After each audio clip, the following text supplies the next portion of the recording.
Voilà. Je remets l'enregistrement et on redémarre. Donc, jusqu'à maintenant, nous avons fait une comparaison entre le droit public et le droit privé. Pourquoi on parle de droit public et pourquoi on parle de droit privé? Donc, voilà. Donc, on appelle, comme j'ai dit tout à l'heure, et on a vu le droit privé, on a vu le droit administratif, on a vu le droit privé, à quoi il sert, le droit public, à quoi il sert, quels sont les différents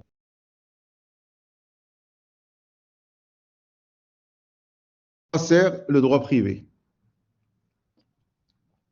Le droit, on a aussi, dans le droit privé, on a aussi, à part le droit privé, on a le droit social. Le droit social, il a une connexion avec le droit du travail.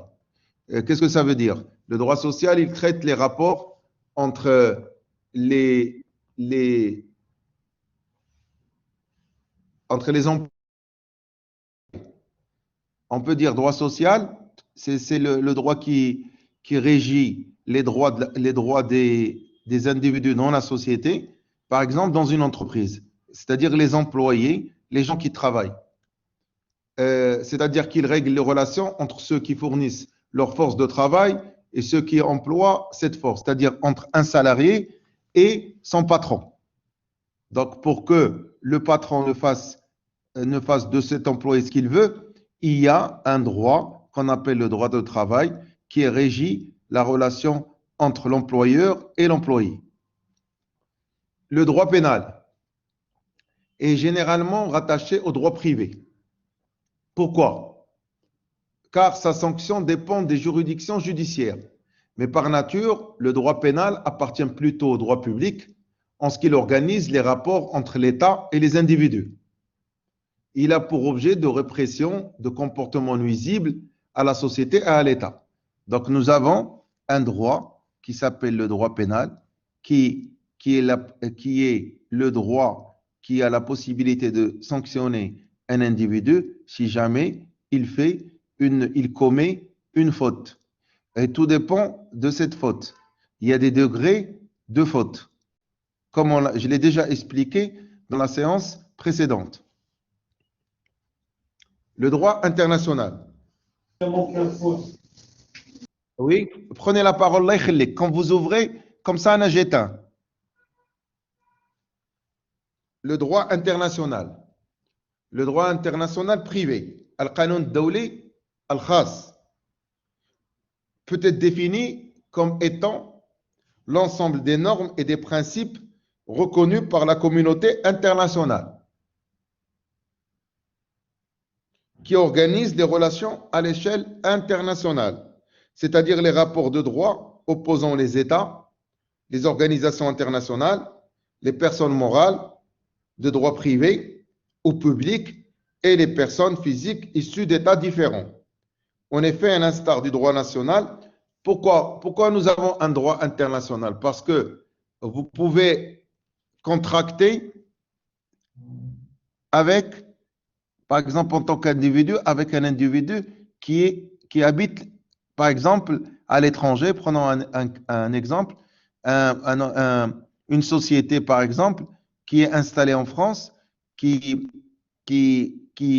contracte une affaire avec une autre société marocaine. Demain, s'il y a un litige, il faut que ces deux sociétés puissent rester en justice et il y a un droit international qui régit les rapports entre ces deux sociétés. La même chose si c'est entre deux individus et la même chose si c'est entre deux États. S'il y a des conflits, par exemple, de frontières entre deux pays, eh bien, il y a un droit international qui va répondre au questionnement et qui va essayer de solutionner ce litige-là.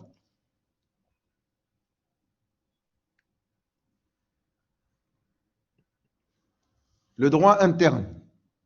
Le droit national, c'est ce qu'on appelle le droit. Le droit interne, c'est le droit national. Al-Qanun al-Watani. Le droit national désigne est celui qui régit les relations dans lesquelles n'interviennent pas d'éléments étrangers. C'est un droit qui nous est propre à nous en tant que Marocains.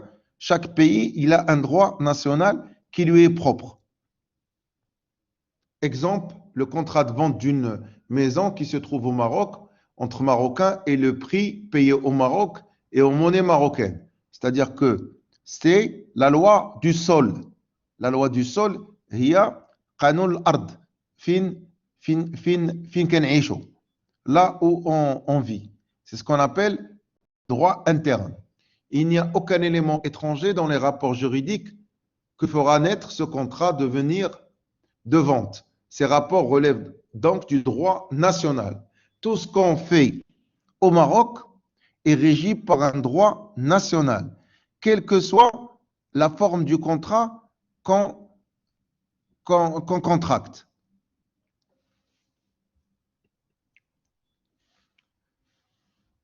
Le droit international, on en a déjà parlé tout à l'heure. Le droit international public, parce qu'il y a le droit international privé et le droit international public.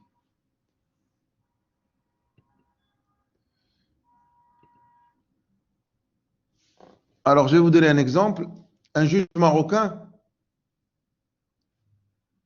peut être saisi d'une question de validité d'un mariage entre une Française et un Marocain. Le juge marocain, Qadi Maghribi, il peut être, comment dire, saisi sur une question حول واحد السؤال كيتعلق بزواج فرنسية بمغربي. Et ce même juge marocain peut être également saisi حول الداخل ديال واحد العقد اللي تصوب في المغرب ما بين شركة مغربية وشركة فرنسية. Donc,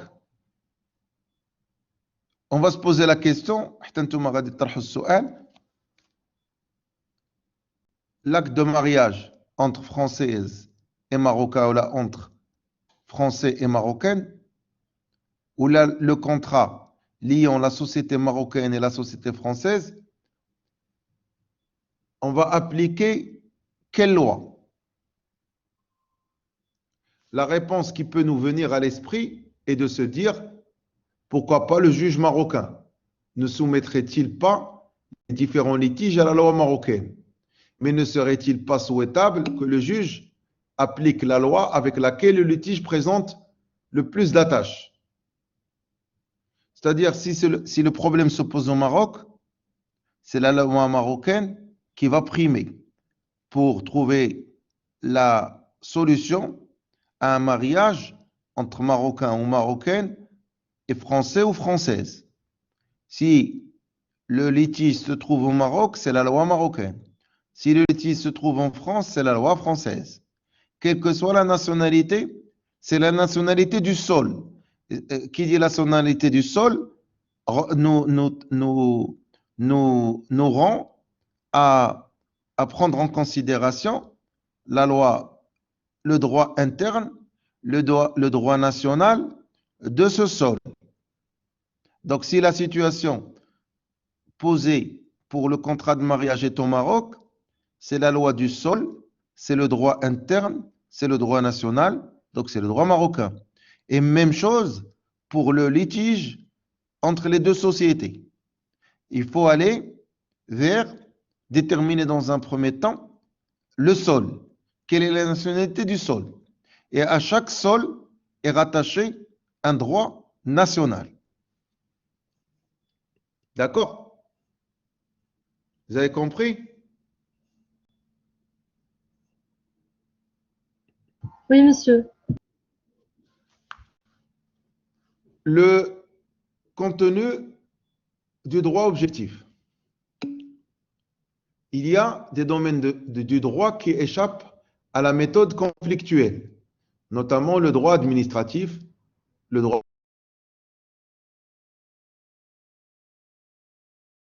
de procédure. ces domaines de droit sont nécessairement soumis à la loi du sol. Par conséquent, le problème de conflit de loi apparaît lorsque le juge s'interroge sur la vocation de la loi du sol ou d'une loi étrangère à régir une situation présentant un élément d'extranéité. Pour répondre à ces questions, il y a une méthode propre au droit international privé. Il s'agit de la méthode conflictuelle. Cette méthode est depuis quelque temps concurrencée par d'autres, à savoir les règles matérielles et les lois de police ou d'application immédiate. Chacune de ces méthodes répond à des objectifs fixés par le système qui les a adoptés.